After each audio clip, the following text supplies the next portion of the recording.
welcome to episode 18 of Retro Recall the PS1 Chronicles, a show where we play and rank every PlayStation game ever created. My name is Jimmy, and as always, I'm here with Mike. Hello. So a couple of weeks ago, you brought up a game called Balatro, and you after you told me that, I looked into it. I'm like, looks okay. I have been watching videos on this game nonstop. It looks so amazing. I even have it wishlisted now, and I think I'm going to be buying it here soon if I have some free time. But I cannot believe how fun this card game looks to be. So today, I had a little bit of extra time before we were doing this podcast. And, I asked you if you wanted to start earlier. You couldn't. So I'm like, all right, I got a little bit of extra time. I can get some things done around the house. But I'm just going to play a little bit of Balatro real quick. Wasn't real quick. I played it and didn't do anything around the house. I played it for like 2 hours. Oh, wow. And it's so, like, when you explained it, I'm like, okay, I can see it in my head. But actually watching the videos, it is so in-depth that I feel like I haven't even seen everything that the game has to offer yet. Like, there's always new things that I'm seeing from other people playing this game.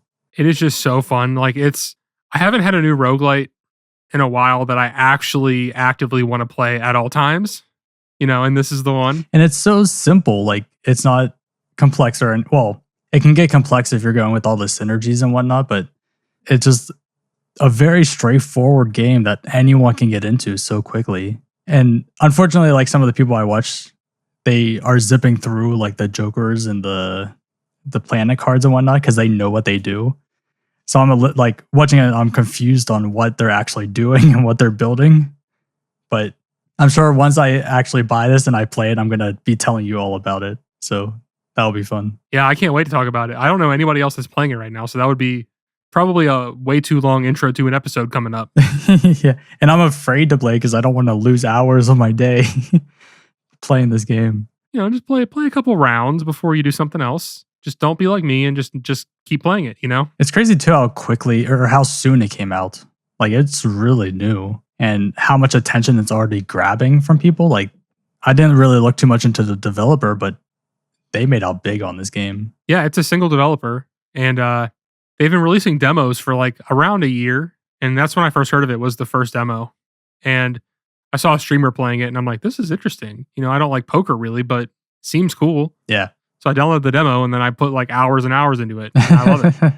Yeah, that's pretty much all I've been doing this whole week. It's either editing or watching Balatro videos and getting sucked away in time just watching that. Yeah, I'm getting just sucked away by the game. I just can't stop, honestly. And I actually have other games that I've been meaning to beat. Like, while I was gone, I was playing the Yakuza spinoff. It's called Like a Dragon, The Man Who Erased His Name. Yeah, I've seen some playthroughs of that. I'm like pretty far into it. Like, I played it while we were in the studio a whole bunch, and then when I got home, I haven't had time. I'm pretty sure I'm right near the end because it's a shorter game. Oh, okay.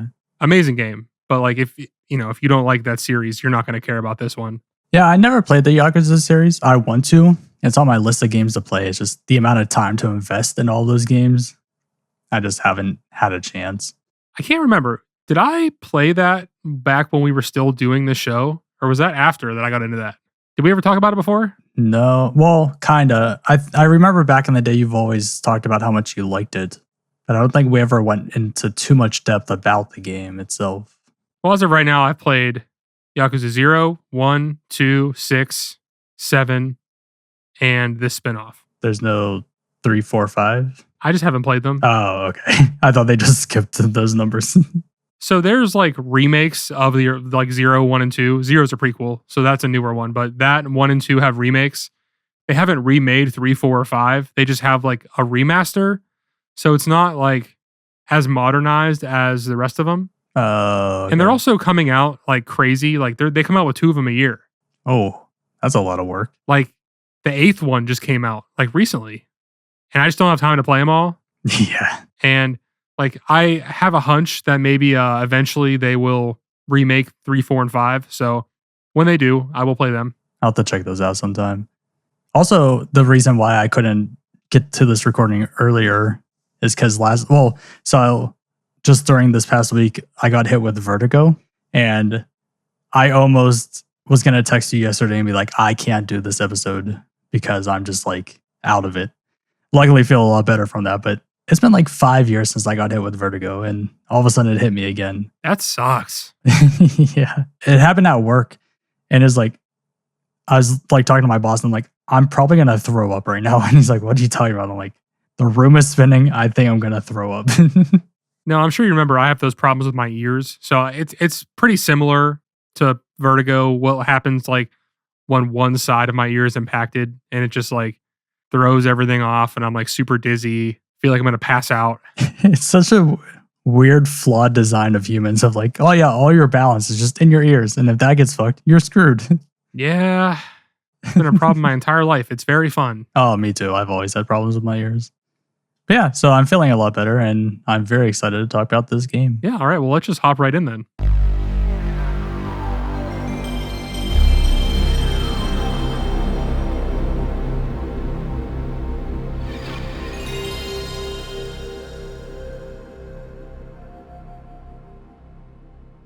Syphon Filter was released on February 16th, 1999. It came out around 6 months after Metal Gear Solid, so something to keep in mind as we go through all this. It was developed by Eidetic, I think is how you say that. I don't know, but they are now known as Sony Bend. They're still making games today. Like they made that game Days Gone. They made some other cool stuff too, but Days Gone's a really good game. I love it. And it was published by 989 Studios, and it's a third-person shooter. I have right here because like all the descriptions of the game say it's like a stealth game and like a puzzly game, but I don't really agree with that. Yeah, puzzle-wise, not so much. I don't, at least early on. There might be puzzles later, but stealth shooter, yeah, I can see that. Well, okay. I guess we'll just hop right into this. As far as the stealth goes, I only did the one stealth mission so far. You know, I mean, you did it too. It's like level, what, 5 or 6? In the museum. Yeah. Yeah. I failed a whole bunch of times because I didn't realize that by stealth, this game just means shoot everybody in the head. Yeah, it's just, hey, eliminate them quietly. But then even that, so a good amount of time, I probably put about an hour and a half alone into that one mission. So, okay. Do we really want to get into this level right now? Might as well. I mean, what other place to start? I mean, this is the level I played today before we started, so might as well just jump right in. So whenever you start the mission, I don't know about if it happened with you too, but you start with a silenced 9mm, which is a standard gun that you have throughout the game. Yeah. I started with that in my first couple of runs, but I kept failing. So I'm like, okay, I'm done. I was exhausted yesterday. I'm going to go to bed. Right before I went to bed, I'm like, oh yeah, we have a taser. I can just use a taser because that's quiet. I can use that. Started using that today, but is getting very inconsistent results where I would taser someone and it'd be fine. And then I'd taser someone from the back and then I'd get caught. I'm like, but you didn't see me. No one else saw me. There's no one else in the room. How did I get caught by tasering you? And it never made sense to me. I tried that once, like on the first enemy, like not the one that's walking, but the one by the door. And, you know, the funny thing about this game is if you just tase them long enough, they light on fire. Which is great. I do love that. But I tased him and he caught on fire and then the other guy saw the fire. Interesting, because what I was doing was I'd hide up on those big steps off to the side. When the first guy walked down the ramp, I'd taser him. Second guy would come down to investigate, taser him. And then I clear that room easily by doing that. So what I did was I just ignored the first guy. When I ended up beating it anyway, like I just let him walk past and then I went up and shot the other guy in the head and then just kept moving. Oh. That works. But yeah, it's like, I get it in a way because each room is kind of like you got to do something different to get by. I mean, I did the same thing in every room. I just went behind a pillar, waited till I saw someone, then shot him in the head. Oh, okay. And that's how I eventually beat it. Because that very final guy, whenever you're about to turn the corner and he comes around that one corner, I kept panicking and like just spraying bullets, hoping to kill him. And then finally, I just took my time and just like, because you think he can see you because of the way he's facing, but the game doesn't register that he can see you yet. So it does give you a little bit of a window before you can headshot him. So I just took my time, aimed up, and then shot him, and it was fine. I just don't really consider what that is as stealth. Like I don't know.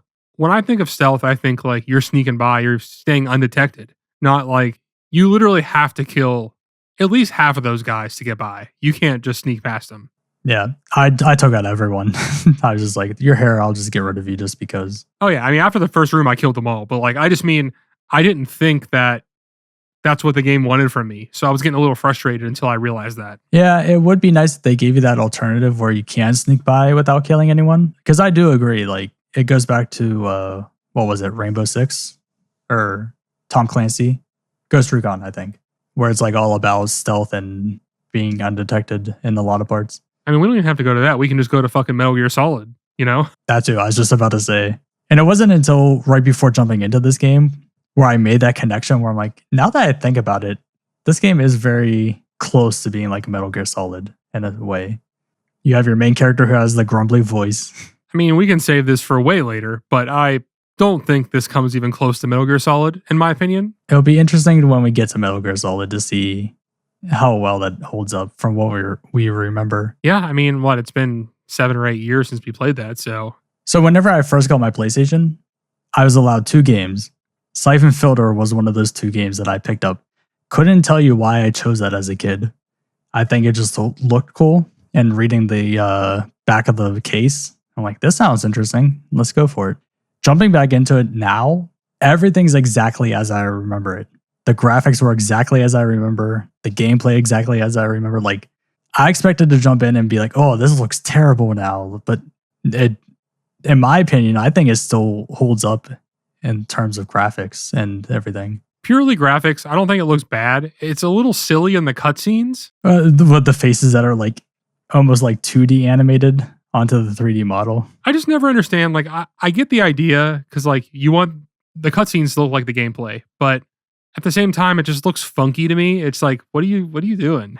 You know? A little bit, yeah. It's like the quality is weird, but at the same time, it's also kind of like an action movie in a sense of the way the camera angles are and how things are moving. Well, in the first comparison to Metal Gear Solid of this episode, I will say that if you're going to do that, you should just do it like Metal Gear Solid and do it in the engine of the game and not like a pre-rendered cutscene. Yeah, I get that entirely. Because then you look at like Tomb Raider, right? Where the cutscenes are amazing and then the game, like the actual graphics of the game look pretty shitty. So this is like a weird middle ground between those two. Yeah, no, I agree completely. It always threw me off. I mean, I think as a kid, I never realized it. But now looking at it, I'm like, I get what they were trying to do. But at the same time, it is a little weird. Well, I'll just say my history with Syphon Filter is the demo disc that I always talk about actually had a demo for this game. And it had just the first level. As a kid, I could never figure out what to do and I would just die. You know, in hindsight now, it's like pretty straight. I mean, like you don't know exactly where to go. You still have to explore, but in general, it's pretty straightforward what you have to do. Yeah. But yeah, I mean, that's really all of my experience. For some reason, and I don't know why, I was going through my PS1 games that I have still, and I have Syphon Filter too, but I have no memories of playing it, period. I don't know where I got it. Like, I don't.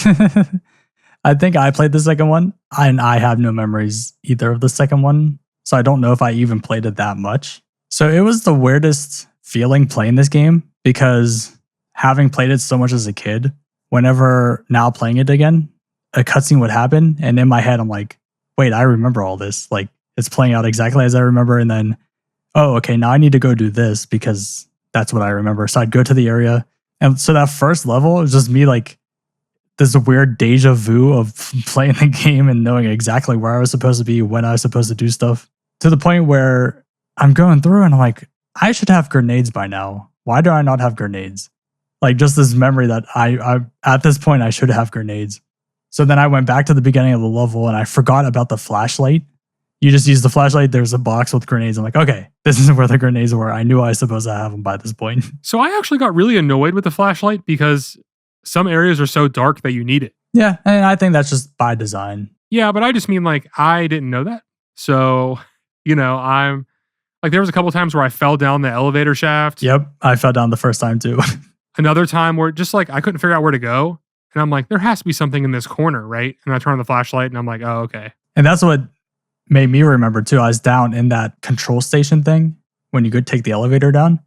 And like, oh, find the power supply or whatever. And I'm looking, like, why? I feel like there's something down here, but I don't see anything. For some reason, I kept skipping over the flashlight, not recognizing the fact that there was a flashlight in my inventory I could use. I mean, I did the exact same thing. So I guess the whole beginning of this game is you're a government agent like a special op. Secret agent, if you will. Pretty much, yeah. And there's this whole thing with the Russians, and they have a viral bomb thing or a viral infection that they're giving people. I'm going to be honest with you. I don't really remember the story like at all. Yeah. What's nice about it is it's just like what we talked about with Invasion from Beyond, where they just drip feed you the story as you need this story. So the more you play the game, the more the story's unraveling, which is good. It's not like in the beginning, here's everything you need to go, now go. Yeah, I just I didn't really find it that compelling. Like, it was interesting. Like, I was like paying attention to it, but if you asked me right now to tell you what the game was about, I don't think I could. I mean, that makes sense. It was one of those things of the more I played, the more the story was clicking in my brain just from the past. Just unraveling memories I never knew I still had. Yeah, I'm interested once we get into more games that I've actually played too, because I'm going to have that same feeling that you do. Yeah.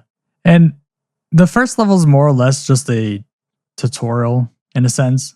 It's not too difficult. Did you do the tutorial at the main menu? Yes. I watched it just to understand the controls because it's been way too long to even remember what things did. I mean, I did too, just because might as well. I never played this before, at least in full anyway. They did it in such a unique way too, I think, where most of the time it's just a static screen of here's all the buttons and here's what they do. This was the first time, I think, aside from Hot Shots Golf, where there's actually video playing and they're showing the controller and it looks futuristic with the controller moving around and them showing you all the buttons. One thing I love about the way that they make the controls is they make a lot of buttons do the same thing, or one button do a lot of different things depending on what you're doing. Yes, but I didn't really like that much because especially triangle, it's it does everything. Kind of, yeah. It interacts with stuff. It makes you climb up walls if you're near a wall. You call, what was her name? I don't remember. Liam or something? Leanne. It also reloads your gun. And reloads the gun, yeah. I felt like with the show, we've played so many bad games that going into this game, things felt smoother. Things felt more polished. Yeah, I mean, I'll just say, I'm going to complain a lot about this game for sure. I'm going to have a lot of problems with it, but it's still a polished game. You could tell that this had a budget. Yeah. You can tell that thought and consideration went into a lot of the things they did. And I think a lot of the problems with the game are they don't necessarily make the game bad, but they're just products of the time mostly, and not that, at the time, the game was probably really good, but we're not doing that. We're rating it for now. So be ready for that. So what was your favorite weapon, at least going through the game? Did you have one that you always used? I liked the shotgun the most, honestly. I used that for the park mission a lot. So did I. But the taser was my number one go-to. I remember as a kid, I loved it. Just like you said, tasering people until they catch on fire. And even playing it now, I'm just you feel like Spider-Man in a way, you're throwing out your web and catching people. I hear you. As long as it's not too many people, if there's two guys on screen, you can easily tase both of them. No problem. If it was more involved, I'd use a fully automatic gun that I picked up from one of the bad guys. Well, I think one of the most annoying things about this game is the fact that the enemies constantly respawn. No, they don't. On the first level, they are constantly respawning. When they're jumping over the wall? It ends eventually. Okay, after you fight 20 of them? Yeah. And actually, it's weird that you bring that up because in the museum, that same thing happened to me where there's this one area where there's nonstop people coming at me. And then I accidentally ran out the edge and fell and died. So when it restarted me, I went back and there's only 3 people there the next time. I was like, well, what happened to all the nonstop people coming at me before? I don't know if it's a bug. And maybe that's what happened with you is it's just a bug for that one section. All right. Well, even that aside, I feel like the way that enemies will appear out of nowhere is also annoying. Yes. Yeah. I noticed it the most in the subway level where you'd finish a part and then you kind of go back through it and there's more people now. Never made too much sense. Yeah. It's not a deal breaker or anything. It's just for a game that's marketing stealth. They talk about stealth a lot. You are mostly just fucking mowing people down. It's just going in guns blazing every single time. Well, until I got to the stealth mission, I was what is stealth about this? You cannot play this game without killing 100 guys already. You know what I mean? Yep. No, I completely get that. Don't get me wrong. It's not even I like stealth that much. In modern games, I fucking hate it. But just going in with that expectation That's what threw me off a little bit. I get that. I don't know. And we went pretty deep into this. I do think the controls are a little wonky. They definitely are under the category of you're fighting them when you're playing a lot of the time. Which parts do you think are clunky? Because I do think some are clunky as well. I think the movement is a little weird sometimes. The way that he moves, he's like almost floaty, if that's the right word. That's a good description of it. Like he has a weird sense of momentum. You know what I mean? Yeah. I do like how it's not tank controls. They did well on that. If there was tank controls, this game would not work. No. I felt like the changing out your weapons was clunky. Having to hold the select button and use the triggers to cycle through to find the exact weapon you wanted took too much time, in my opinion. I definitely died a few times because I ran out of ammo and I was trying to switch really quick. But after a certain point, I learned that you can just pause it and go equip a different weapon there. Yeah, that is one way, but I feel like that takes away your momentum of what you were doing in the game. It does, but when you're playing a mission for a while and it's like a life and death thing, you're like, I don't want to lose right now. I'm pausing the game. I will say, I did like how when you died, it was just an immediate reload from the last checkpoint. There was no, hey, do you want to reload from this point? It's like, okay, you died. Let's go again. There was no pausing or anything. It's just very quick recycling of dying to playing again. I also feel like the checkpoints are extremely forgiving. Yeah. Yeah, it's well, sometimes. Whenever you get a little bit further into the museum level, there's one point where when I fell off the ledge and when I reached spawn, I was like, where am I going? How far back did this put me? And it was a decent bit, but it wasn't too bad that I couldn't redo it all again. As long as I played, I never felt there was a time where I died and the checkpoint took me back so far that I was like mad about it. No. Yeah, it's always fair. I just mean like we've played some of these games where you go back and you lose like 20 minutes and it's like, I don't want to play this anymore. And this game never had me feeling like that, which to me is a positive. Yeah. Whenever you have to get on top of levers and stuff, you don't have to be exact like in Tomb Raider. You can just be close by and push the button and it's fine. And it's stuff like that where playing these bad games, when I now appreciate the little stuff like that. No, it's actually funny. Like so far, I feel like our conversation has been mostly positive, and I didn't know what to expect going into this because I have conflicting feelings on it. Yeah, so we did chat a little bit in text this morning, and you were saying you had some difficulty in the park level that it burnt you out. And so did I, so I want to hear what your thoughts are.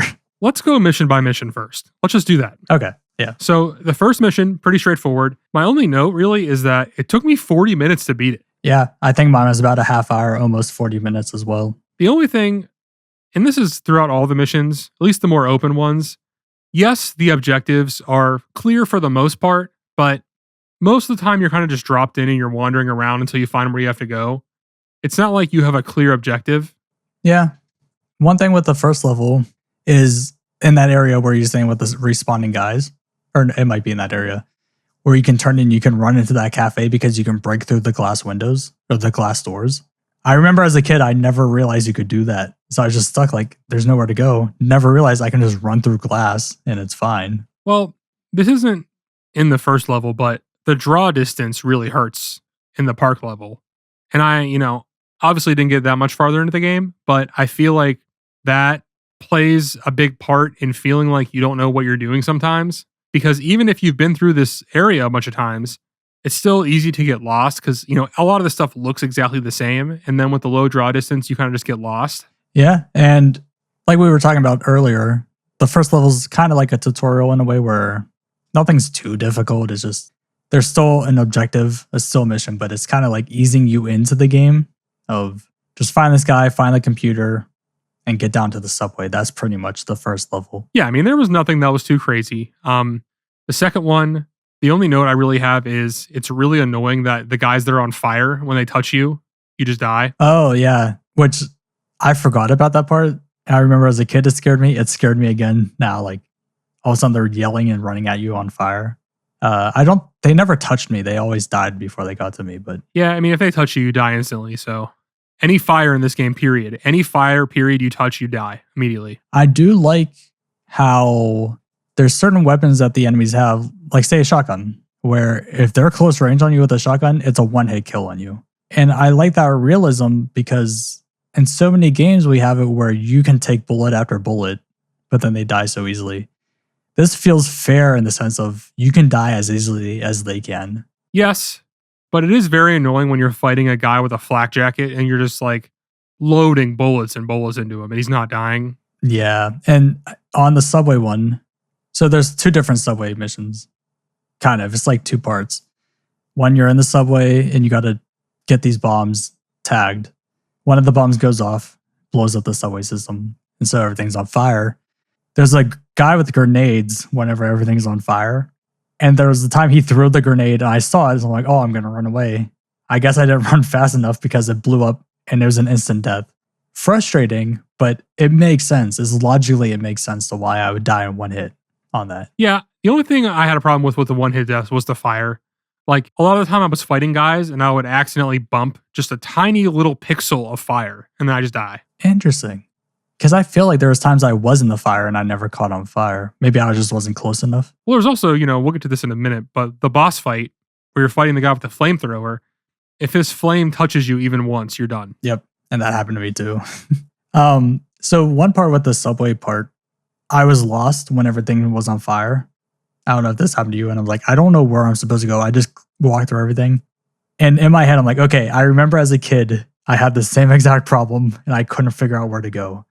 And I'm like just digging through my brain, like, what was I supposed to do? And I cannot remember. Is that where you have to jump up the pillars? Yeah, you got to do the little platforming up. I don't really like the platforming. Yeah.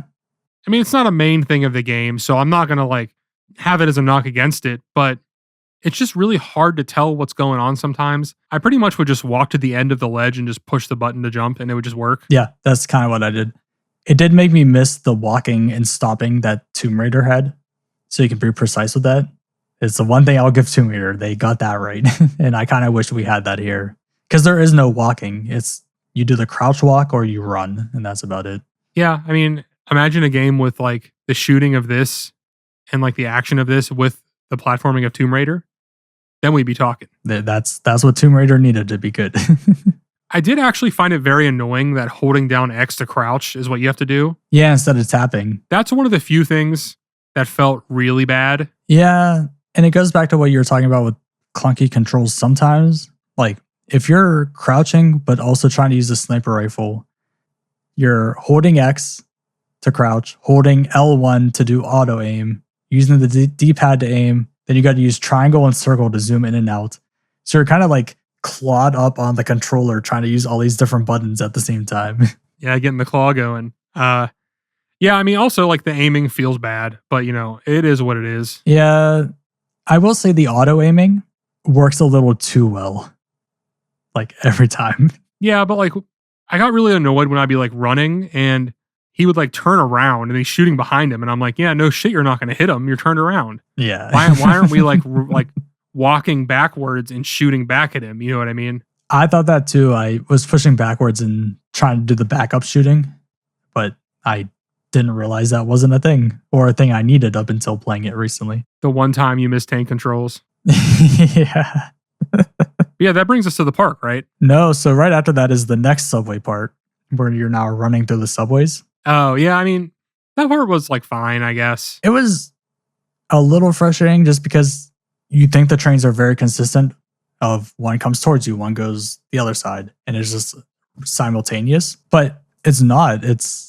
I felt like maybe the game knew which side you were on, so that's what the side that would spawn the trains at. I actually never had that experience. I would just, when one would go, I would go to that side after it went, and then the other one would go, I'd switch to the other side. I didn't really have, I mean, I died a few times just because I wasn't paying attention, and I like backed into it one time, but I never felt like it was unfair. It seemed pretty straightforward to me. Oh, okay. But like, honestly, fighting any of these bosses, like even that, I would consider that a like quote unquote boss when you're fighting that lady, you're running after her. Yeah, I can see that. It's just really not fun to just have to shoot so many bullets into these people when they shoot the same at you and you just die. Yeah, and we'll get into that in a little bit because I do have a thing on that. What I did with her, I just had a shotgun. And so at a certain point when you're done chasing her, she'll run and stop. And I just ran up right in front of her with a shotgun and just pumped a few shots into her and she died. I think that's what I ended up doing too. But I just like the boss, the guy that you fight in the museum, so annoying. Oh, you made it to that. Okay. Right after that is where I stopped. But like just any of the enemies with the flak jackets or the bosses, it's like that's when it feels a little unfair because like, okay, you're wearing a flak jacket, so they should take the same amount of hits that you do to die, but they don't. It's like clearly double or triple what you take. Really? It might also depend on the weapon you're using. Well, as an example, when I was fighting that boss in the museum, I tried all the weapons that I had. So I mostly just killed him. How I ended up killing him was I just did a headshot with the pistol and he died at one hit, which was cool. But before I did that, I was just using that like, I forget what it's called, like the night rifle or something. You had that in the mission? Yeah. There's a sniper rifle. I didn't know there's a night one. I didn't get the night one. There's like 2 snipers. Yeah. I forget what it's called. I don't know. There's the second like sniper type gun. You get it in the park level. See, that's where I think maybe my game messed up because I had all those guns in the park level. And when I got to the museum level, I didn't have those anymore. All I had for the museum was that gun and the pistol that you start with, and then the gun that you pick up off the dead guys, like the machine gun. Oh, okay. Then, okay, yeah. So that's just a normal sniper rifle then. I could have swore it was the other one, but I mean, whatever. I don't know. Yeah. Also, we could see in your footage too, but Anyway, I was just shooting him 10 times and he didn't die. So I'm like, what am I supposed to do? Like, I'm shooting him literally 10 times straight at him. I'm not moving and I'm almost dead and he's fine. Just a little annoying, you know? It's typical video game design, but I just wanted to come back with that because you were saying, like, you know, it's nice that you can die in one hit when enemies do too, but it's not always the case. Yeah, and I get that. But the one thing I do like about people with flak jackets is, like you said, they do take one hit to the head. Doesn't matter if they have a flak jacket or not. And I'm pretty sure, I haven't been able to verify this, but or to see if it's always consistent, but if you headshot someone who has a flak jacket, they drop the flak jacket whenever you kill them. That happened to me on that fight. So if you shoot them normally, then you destroy their flak jacket, so when they die, you don't have that to pick up anymore. So nice little touch that I don't know if it was an always thing or just a sometimes thing. The only time I noticed it when I was fighting that boss, but I also never did any headshots, so it probably is true. But I don't know. I just didn't really like having to aim because I felt just, I don't know, it just didn't feel natural to aim with this game. You know what I mean? Yeah, but I think that's going to be a common thing. Even I'm almost 100% sure when we get into the Metal Gear Solid, we're going to be saying the same thing with the manual aiming. Oh, I'm sure. Yeah. I don't even remember if that one has it. I don't think it does. Yeah, because you got to fight Sniper Wolf. Oh, yeah, you're right. Never mind. Yeah, I mean, I also didn't know until I got to the boss with the flamethrower that you can go up to a pillar, and if you go into aiming, you can kind of like peek off to the side. That's the fight that I discovered that too, that you just lean instead of actually strafing. I was trying to run around and get him, but it was way too hard to run and then get into aiming, then get him. He would just kill me every time. But once I learned you can just lean, it was like super easy. Yeah, and that was, so we kind of skipped a part, but yeah, we could talk about him. It's such an easy fight where all it comes down to is just waiting. And you wait for him to look for you, and then he turns around to look for you, and that's when you shoot his tank. And you just do that, and most of the time you're just waiting, and that's it. Yeah, I didn't even wait. All I did was I would just go, and he's walking, and he would be walking at like a little bit of an angle so I could kind of see behind him, and I would just aim and shoot. Even when he was like looking at me, I could still get it. Oh, okay. Which I will say, when you finally beat that boss, it's so brutal of a cutscene. He's just on fire screaming, and you're just like, yeah, took care of him. We're going to need some people down here to get the body. And he's still like in pain yelling in the background. Yeah, that boss is kind of like indicative of a lot of the game for me, where it's like, it seems like it's really hard at first, but then you figure out what you're supposed to do and it's like, oh, this is just really easy. And that's exactly what I did with that boss in the museum. I did the thing you said. I ran around the first time with my weapons, ran out of all my ammo, and I died. So did I. So the second time, I noticed where they start me and where they start him. He's like right in front of you in the open. So I went up to the wall and I got my silenced 9mm, just did the little lean out, plop him in the head, and then one shot, one kill. And I was like, all right, well, that was a lot easier than I was trying to make it to be. I did the same thing, except for I maybe did it 4 or 5 times at least before I was like, oh, hold on a second, you know? Yeah. Yeah, we skipped the park level. Pretty annoying just because of kind of the stuff I was saying before with the draw distance. And my main frustration and where I died was, one, whenever you find the bombs and the guys come and they're like, cover me. And then like fucking 10 enemies just show up. And then obviously the part right before you finish that part, like finish that mission, and you have to fight 2 guys with flak jackets and 2 regular guys at once. Which area is that in? It's at the end of the park. Oh, right before you get to the flamethrower. Yeah. So my problem, so going back to the draw distance, I get it because it's rainy and it's nighttime. So I think that's where the draw distance comes in, where it's like purposely not that much. I mean, yeah, they justified the hardware limitations with a story reason, which I can appreciate. Yeah. My whole thing was you're going to get the bombs. You're like, okay, need to find these bombs. Then it's like, oh, find the satellite uplink or whatever. So now you're kind of getting distracted. Then is like, oh, there's a hostage situation on the tennis court. So I was doing all that. I made it up to where you said with those people. I think I forget how I took them out. I think I just shot them all and was hiding behind a tree or something. And I'm like, cool, go up to the memorial thing. Oh, you didn't complete all your objectives. And my timer's still going down. I'm like, but I did everything. Okay. That exact same thing happened to me because I missed a bomb. Yeah. And I bet I can guess where your bomb was missing. The one in like the top left? Yep, by the bathrooms. Yeah, because the way to get there is through this tiny little hole in the wall. I would have never noticed that without looking at the map. And that's one thing is they expect you to utilize the map a lot more than we both probably did. I mean, as soon as I realized I didn't do it, like I looked at the map and it's like, oh, I didn't go to this whole section. That's clearly where it is. Yeah. Same with me. I was running through the hedge maze thinking maybe it was in the hedge maze. I did that too. I ran into that guy that you're supposed to kill. Didn't even know he was part of the mission that I was supposed to be doing. So I kill him and I'm like, where could it be? And I look at the map and I see that little area. I'm like, oh, clearly it's there. So I had to run up.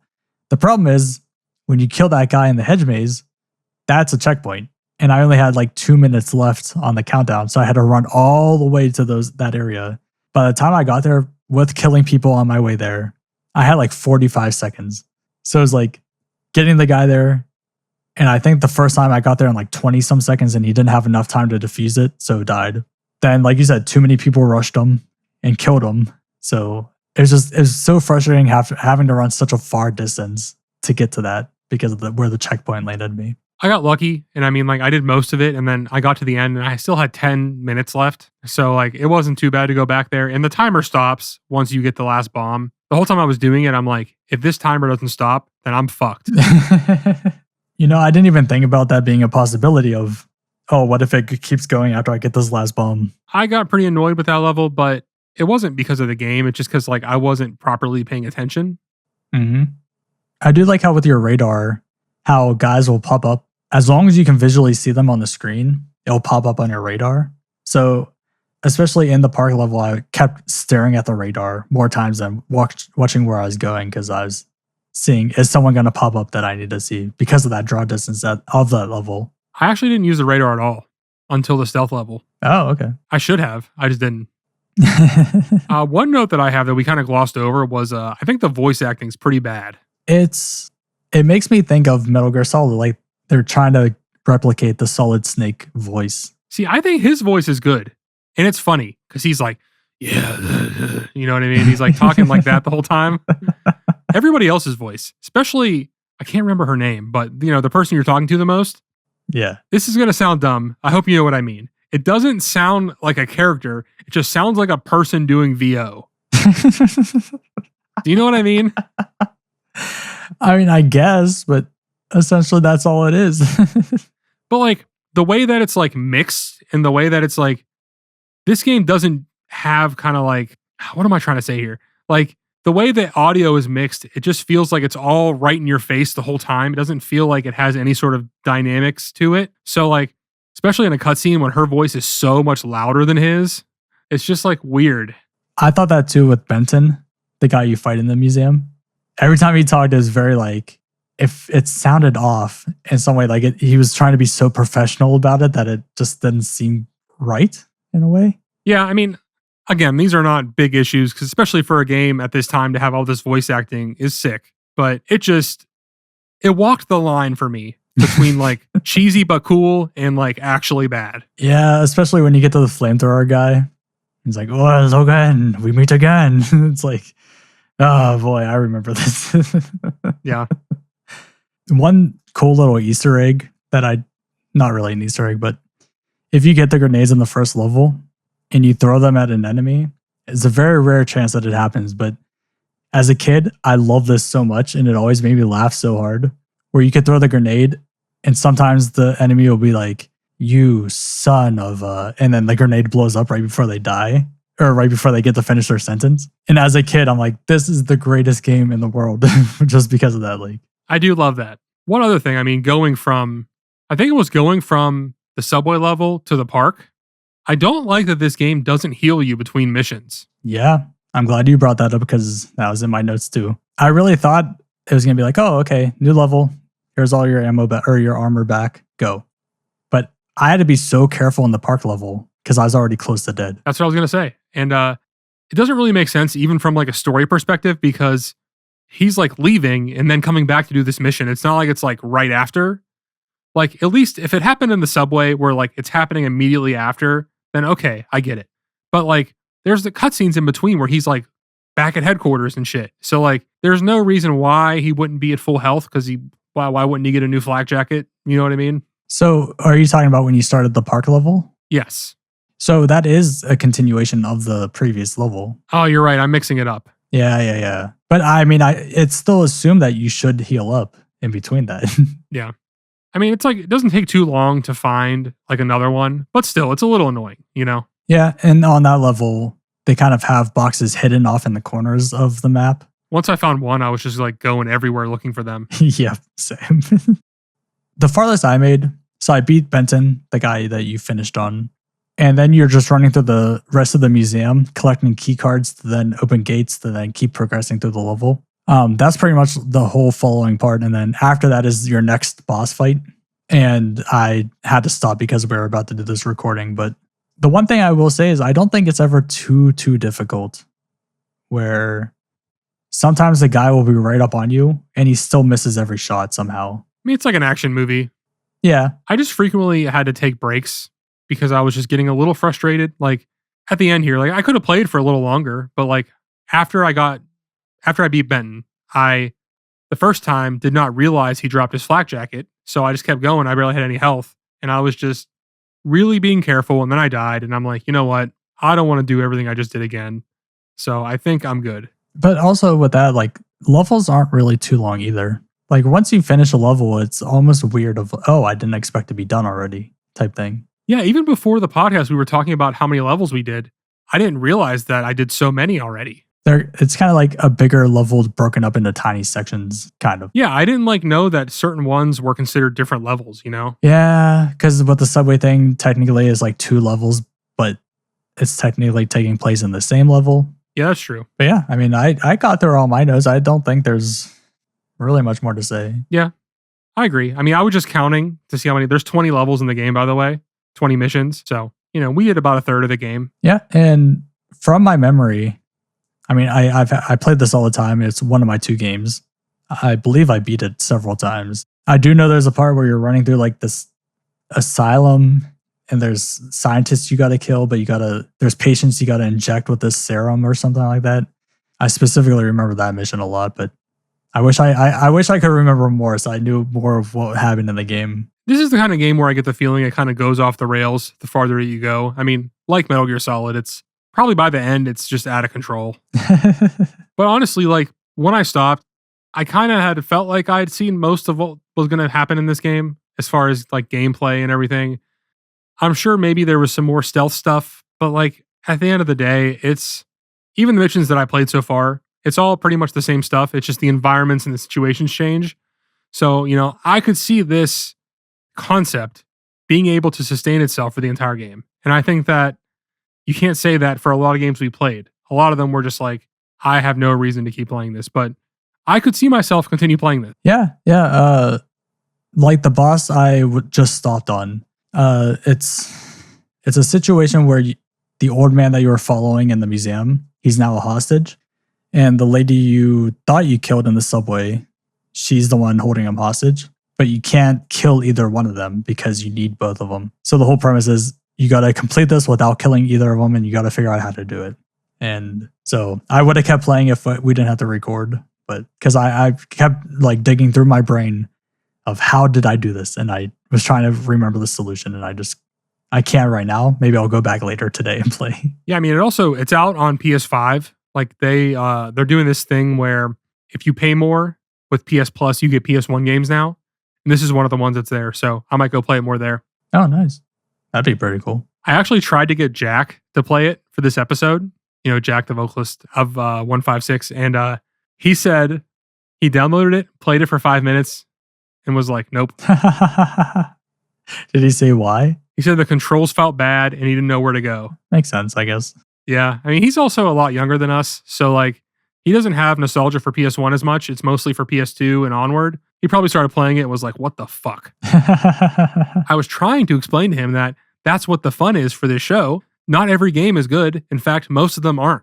So, probably best we didn't have him because he would have fucked up our rating probably. We did agree that going forward, we're not going to have 3 different people rate it. Yeah, I mean, maybe we'll take their rating into consideration when doing ours, but our ratings will be the only ones that count. Which we'll have to change Einander at some point, but I forgot about that, yeah. That'll be a feature thing that we do. All right, so before we get to our scores, let's take a look at a couple reviews, see how this game was received at the time. This game got crazy good reviews. It has a 90 on Metacritic. That's nuts. Yeah. So Game Revolution gave it an 8 out of 10. And here's what they said. The graphics are good, with realistic rainfall and snow simulations and textures that are all well planned and rendered. Lighting effects actually surpass the standards seen in most games for the PlayStation. However, there is still room for improvements. The graphics aren't as solid in detail as Metal Gear Solid. The characters need some work as well. Though Gabe moves smoothly, his body motion is slightly off. He still looks very Gumby-ish. Yeah. And whenever I was playing this, like you said, I felt something was off, but I couldn't put words into what it was. So you saying that it was kind of floaty is the best example or the best description of that. Okay, now that you say that, yeah, it is very floaty of movement. I just think they could have tightened it up.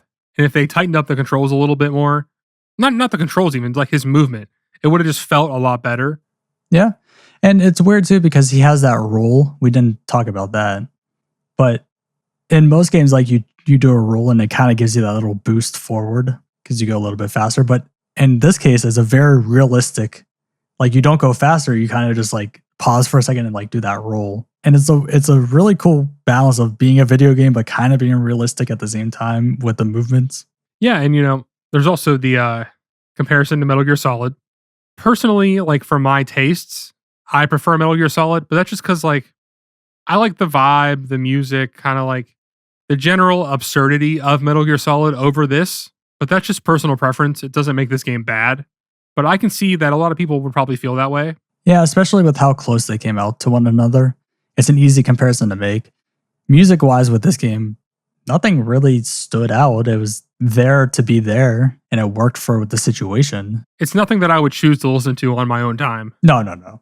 It's weird because we've reached a point in today's games where I feel like they put just as much thought into the soundtrack as they do into the game. So for me, as an example, I listened to the Nier Automata soundtrack. I love that soundtrack. And I've never played the game. And it just goes to show like the music is so good that I know all the songs but never have played the game once. And so when I get to finally play that game, I'm so excited to see what songs those things go to. I've played it. I never beat it completely because there's like a million endings, but I love it. But yeah, no, I feel like Metal Gear Solid just hits different than this game, you know? We'll see. It goes on a scale of what we were just talking about in the beginning of we played so many bad games that now when a game does something so small that doesn't seem that big, it's like, wow, this is great for actually putting the forethought into this thing when other games were just like, it's whatever, go for it. And I think the same goes for music of at this time, like there are games that have great soundtracks, but for the most part, it sometimes feels like sound or the music is a second thought. Like they don't really put too much effort into it. And I think that's where Metal Gear Solid rises on. Like they thought about, okay, what soundtrack do we want to go with this game? When this one is like, well, we have the game, let's put sound like music over top of it and it'll be fine. Yeah, I mean, like we haven't played that for this show yet, which we probably will get to at some point this year, but I just think the general presentation, the story, everything is better in that game. Even if the gameplay might not be as good because I don't remember, it still would win on all those fronts. But we're not here to compare it to Metal Gear Solid, so we can move on. IGN gave it a 9.5 out of 10. And they said, Jeez. the most surprising and certainly one of the most important games of the year is 989 Studios' Syphon Filter. This hybrid of action-adventure and puzzle-solving aspects integrates well-balanced gameplay, FMV, and story plot lines like few before. In fact, it's easy to say that while it borrows aspects from other games, it comes nowhere close to feeling like any of them. It's a game in its own right, straight and simple. Yeah. And I think that just sums up everything we talked about before. It's a pretty solid game. Sure, they could have not used the FMV, but I love how they break up the story into pieces, and it gives you something to work towards. And okay, well, they kind of ruined the fact that Benton is in on it when he was supposed to be the guy you were working for. So, okay, they released that information so soon. So now what more is going to evolve out of this story? Yeah, no, I agree. I really genuinely thought that I was going to give this game a lower score. I thought you were too. But then we spent this whole time talking about it.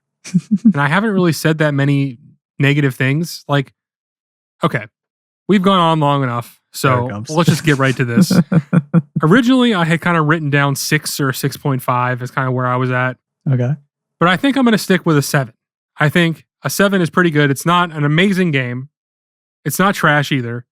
It's just kind of, it's the first game in a series. I think that they put a lot of thought into this game. They put a lot of budget and time, and it really shows. And this is a big budget PS1 game. And while it has its problems for me, overall, I still think it's a very good game, and I would play more of it. Yeah, and I agree with all that. Coming into this now, I realize a lot of things, little things that I probably didn't realize as a kid, where I'm like, oh, it could have been a little bit better.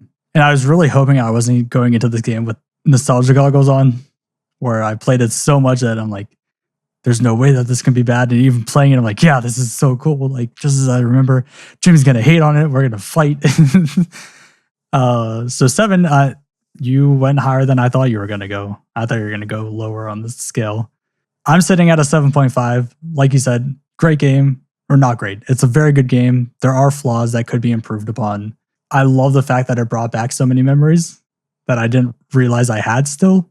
And I just feel like they could have done just a few small things to make this game rise up above to the higher scale. But they didn't, but that doesn't mean it's a bad game because of it. Yeah, I mean, like, all the scores from the time are like 9s and higher. And like, playing this at the time, I'm sure that that's an accurate score. But even playing it now, I don't think it's a bad game. So where we both are at, I think is pretty fair. Mm-hmm. Which I'm surprised. I didn't expect to change your mind throughout this video. Well, even like the things that I said and the things that I brought up, it's like when you're playing it, you're like, oh, this sucks. I hate this. This sucks. But then like when we're talking through it and I'm like bringing it up and you're like, yeah, but this. And like, I'm like, well, it's actually not that big of a deal. Yeah. And then at the end of the day, like, I look fondly on my time with the game. And that's all that matters. Mm-hmm. But with that, that puts us at 7.25. Which means we tie with Cooler World. I know where I stand on this. Yeah, I don't think this is going to be tough. You know where to put it. We don't even have to say it. Yeah. So this will now be the number 4 game. Cooler World moves down to 5. And yeah. A little bit of a long-winded episode, but I feel like our top 5 is looking pretty good. It's weird. Not weird, but it's interesting how many different types of games now are up there. It's good that it shows that we're not just sticking to one type of game that goes to the top. Yeah, I mean, right now, we have The Adventure of Little Ralph, platformer, Blood Omen, which is like a action RPG, Einhander is a shooter, Syphon Filter, third-person shooter, Cooler World puzzle game. It's a very nice mix. And I'm interested to see how it kind of pans out as we keep going through this library. Yeah, we have thousands of games, so this top 5 is going to be very diverse by the time we're done with this. All right, well, that's going to do it for us. Thank you so much for watching or listening. If you enjoyed this, please remember to like and subscribe, as well as give us a good rating on podcast services. We'll see you next week.